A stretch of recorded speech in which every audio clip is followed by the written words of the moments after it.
Welcome to sagacious academy. Sagacious academy के इस platform पर आज हम आपके साथ डिस्कस करेंगे ये funds of government of India. जैसे एक साधारण व्यक्ति के डिफरेंट अकाउंट्स होते हैं अपने पैसे रखने के लिए, कई बैंक्स में, कई saving deposit, post office deposit होते हैं। उसी तरह गवर्नमेंट ऑफ इंडिया के भी अकाउंट्स दिए गए हैं कॉन्स्टिट्यूशंस के द्वारा, और वही अकाउंट्स वगैरह, वही फंड्स वगैरह हम यहाँ पे सगेशियस अकेडमी के इस प्लेटफॉर्म पर आपके साथ डिस्कस करेंगे। ये funds as per government of India, as per constitution of India, government of India के 3 तरह के अकाउंट्स हैं। Consolidated fund of India, consolidated fund of India article 266 में दिया गया है क्लॉज 1 में, और एक होता है इनका पब्लिक अकाउंट ऑफ इंडिया जो आर्टिकल 266 क्लॉज 2 में दिया हुआ है, और एक होता है contingency fund of India article 267 में दिया हुआ है। हम इन तीनों के बारे में डिटेल्ड चर्चा करेंगे, डिटेल्ड इनके बारे में बताने की कोशिश करेंगे कि कौन सी मनी किस अकाउंट में डिपॉजिट होती है और कौन सी मनी किस अकाउंट से निकाली जा सकती है, क्या उसके लिए पार्लियामेंट अप्रूवल की ज़रूरत होती है, या पार्लियामेंट अप्रूवल के बिना उसमें से पैसा विड्रॉ किया जा सकता है। ये सारी बातें हम इन अकाउंट्स के बारे में, इन फंड्स के बारे में आज डिस्कस करेंगे। पहले हम डिस्कस करेंगे कंसोलिडेटेड फंड ऑफ इंडिया जो आर्टिकल 266 क्लॉज 1 में दिया हुआ है।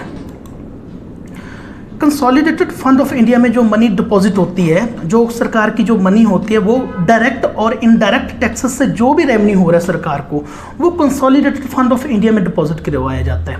और जितने भी लोन इंडियन गवर्नमेंट ने ले रखे हैं वो सारे इसी फंड में होते हैं, कंसोलिडेटेड फंड ऑफ इंडिया में।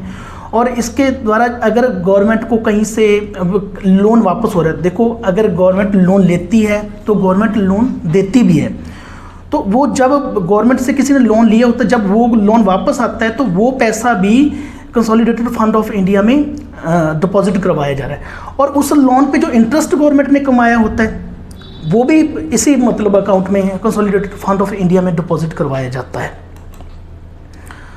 और जितने भी गवर्नमेंट के एक्सपेंडिचर्स होते हैं, जितने भी गवर्नमेंट के खर्चे होते हैं, वो सारे इसी में से विड्रॉ करवाए जाते हैं। गवर्नमेंट जितने भी अपने एक्सपेंडिचर करती है वो इसी कंसोलिडेटेड फंड ऑफ इंडिया में से करती है। और गवर्नमेंट्स को इसके कुछ पार्ट्स में से पार्लियामेंट अप्रूवल लेने की ज़रूरत होती है, मतलब पार्लियामेंट के अप्रूवल के बिना गवर्नमेंट इसमें से मनी विड्रॉ नहीं करवा सकती है। पर इसमें एक एक्सेप्शन यहाँ पे रहेगी कि जो चार्ज एक्सपेंडिचर होता है गवर्नमेंट का, चार्ज एक्सपेंडिचर वो एक्सपेंडिचर होता है जो कॉन्स्टिट्यूशन द्वारा ऑलरेडी दिया गया होता है।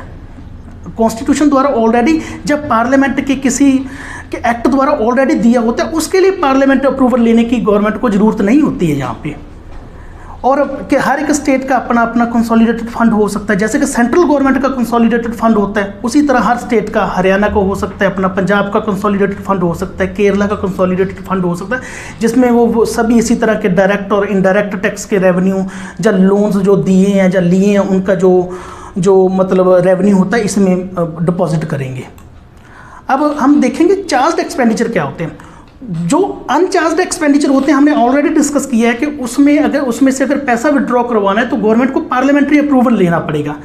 पर कंसोलिडेटेड फंड से जो कुछ खर्चा चार्ज एक्सपेंडिचर भी लिया जाता है। चार्ज एक्सपेंडिचर खर्चा वो होता है जैसे जो खर्चा कॉन्स्टिट्यूशन ने ऑलरेडी दे रखा है। जैसे अगर कॉन्स्टिट्यूशन ने कह रखा है कि प्रेसिडेंट को एमोल्यूमेंट्स, अलाउंस वगैरह कंसोलिडेटेड फंड ऑफ इंडिया में से दिए जाने हैं, तो वो उसके लिए पार्लियामेंट अप्रूवल लेने की नहीं जरूरत होती है सरकार को, वो ऑलरेडी डिसाइडेड होता है। इसी तरह अगर पार्लियामेंट किसी एक्ट के तहत ये कहते हैं कि इस पर्सन को खर्चा जो जाएगा, सपोज करो कैग को जो खर्चा जाएगा, तो अगर कह दें कि वो कंसोलिडेटेड फंड ऑफ इंडिया से जाएगा, अगर पार्लियामेंट कोई एक्ट बना दे तो वो खर्चे के लिए पार्लियामेंट से अप्रूवल लेने की जरूरत नहीं है, गवर्नमेंट डायरेक्टली निकलवा सकती है। ठीक है ना। और ये जो चार्ज एक्सपेंडिचर जो होते हैं ये पार्लियामेंट में डिस्कस किए जा सकते हैं, और ये नॉन वोटेबल होते हैं। नॉन वोटेबल अगर चार्ज एक्सपेंडिचर के लिए कोई भी खर्चा लेना है, चार्ज एक्सपेंडिचर के लिए कोई भी पैसा कंसोलिडेटेड फंड ऑफ इंडिया में से निकालना है, तो उसको डिस्कस किया जा सकता है, पर वो नॉन वोटेबल होगा, उस पर वोट नहीं करेंगे मेंबर ऑफ पार्लियामेंट्स। ठीक है। और ये एक्सपेंडिचर होते हैं, ये एक्सपेंडिचर सेक्शन किए जाते हैं चार्ज एक्सपेंडिचर कॉन्स्टिट्यूशन के द्वारा या एक्ट ऑफ पार्लियामेंट के द्वारा। आगे अब आपके मन में एक डाउट होगा कि चार्ज एक्सपेंडिचर होते क्या हैं। हम बार बार चार्ज एक्सपेंडिचर की बात कर रहे हैं। चार्ज एक्सपेंडिचर हमारे आर्टिकल 112 के क्लॉज 3 में दिए हुए हैं कि कौन कौन से चार्ज एक्सपेंडिचर होंगे।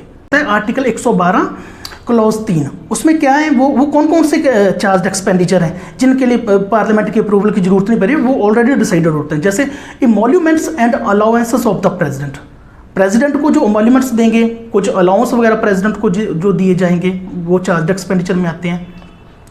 चेयरमैन और डिप्टी चेयरमैन ऑफ राज्यसभा को जो सैलरी और अलाउंस देना है, उसके बाद स्पीकर और डिप्टी स्पीकर को जो सैलरीज और अलाउंस देना है, जो चार्ज एक्सपेंडिचर में आएगा। इसको मतलब सरकार कंसोलिडेटेड फंड ऑफ इंडिया में से विड्रॉ करवा सकती है।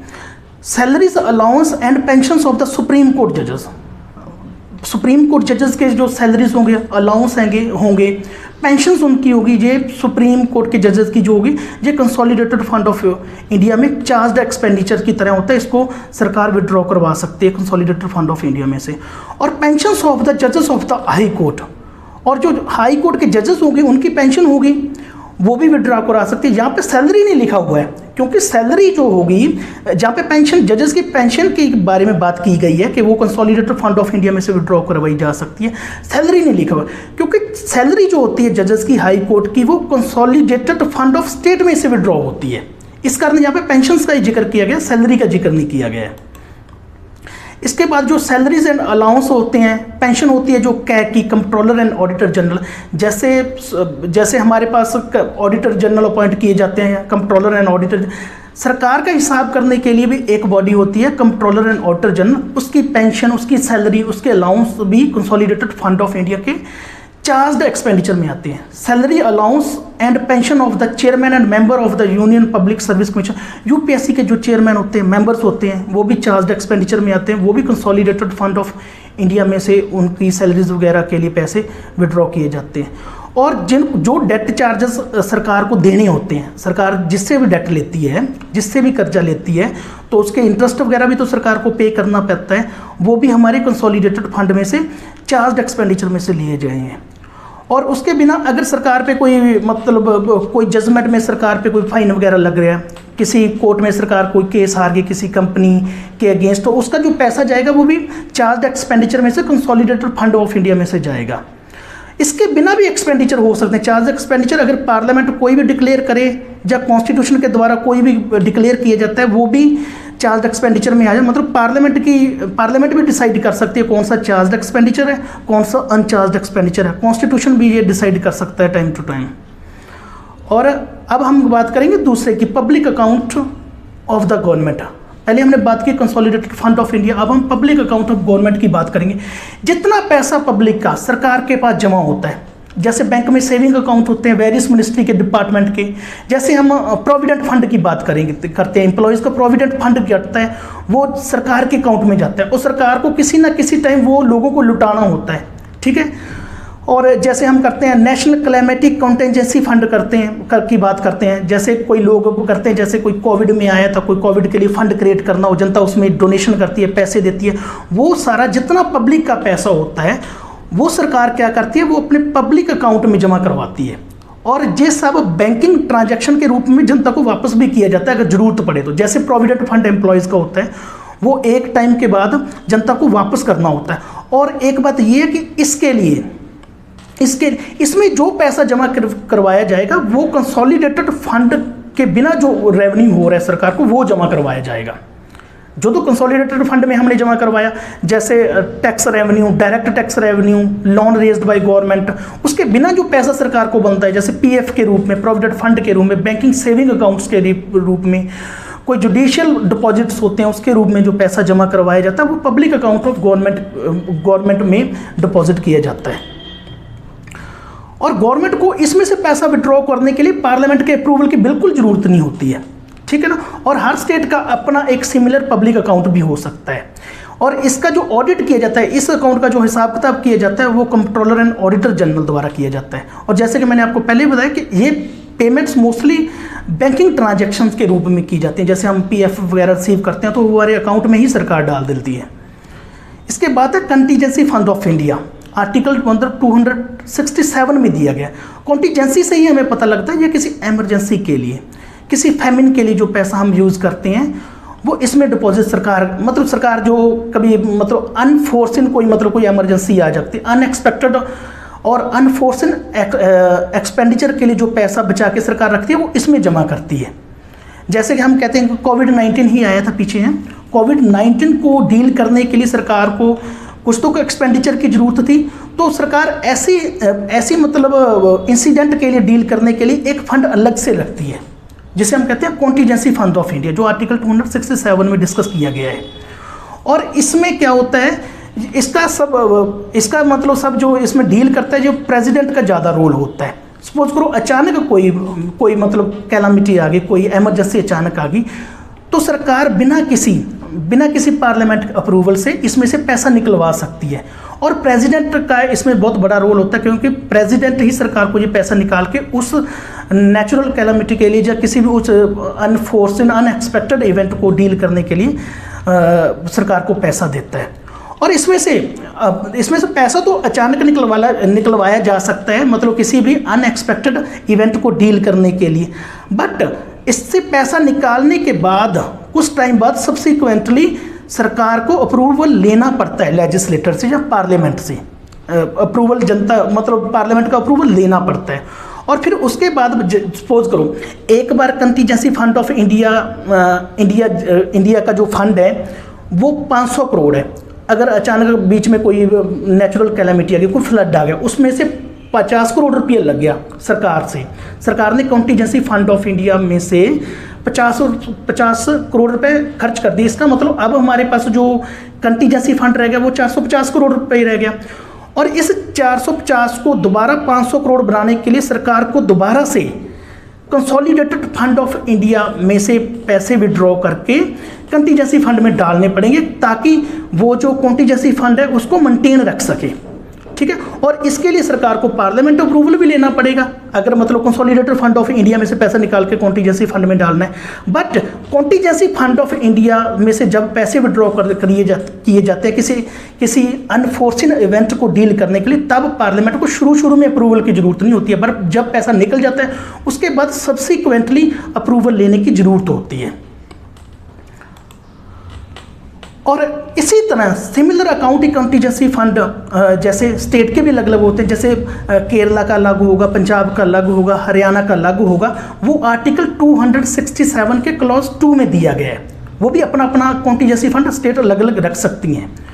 और इसी तरह जो कंटीजेंसी फंड ऑफ स्टेट का होगा उसको डील करने के लिए गवर्नर होगा। मतलब अगर किसी स्टेट में अनफोर्सिन इवेंट आती है, अनएक्सपेक्टेड कोई कैलामिटी आती है, तो उसको डील करने के लिए गवर्नर अप्रूवल दे देगा सरकार को कि तुम ये पैसा निकलवा लो। और इसके बाद सब्सिक्वेंटली सरकार को वहाँ की लेजिस्लेचर को उसका अप्रूवल देना पड़ेगा।